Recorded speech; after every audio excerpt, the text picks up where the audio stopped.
The United States has escalated its tariff war with China.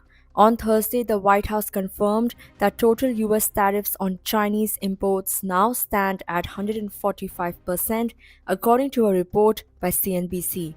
This development follows a new executive order signed by President Donald Trump, increasing tariffs from 84% to 125%. The order also introduces an additional 20% levy, specially targeting fentanyl related imports, which have been a point of contention in recent years. Earlier this week, Trump announced a 90-day pause on tariffs for most countries, but not for China. That exemption further raises tensions between the world's two largest economies, who have traded tit for tat tariff hikes throughout the past week. Meanwhile, China has responded by putting its own tariffs into effect. As of 12:01 p.m. Thursday, Beijing imposed 84% tariffs on American goods, according to Chinese state media agency Xinhua.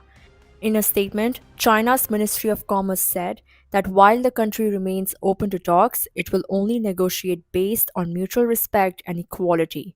The ministry spokesperson said, and I quote, "Pressure, threats, and coercion are not the right way to deal with China," adding that Beijing's countermeasures will continue to the end if the situation escalates.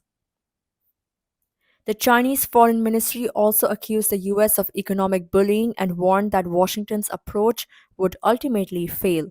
This back and forth has pushed both countries closer to a full scale trade war. The trade battle began with a 34% tariff imposed by the US, matched immediately by China. Washington then added another 50%, and together with earlier levies from February and March, the total has now reached 145% under Trump's second term. In February, the US cited China's alleged role in illegal immigration and fentanyl trafficking as grounds for a blanket 10% tariff, later doubled in March.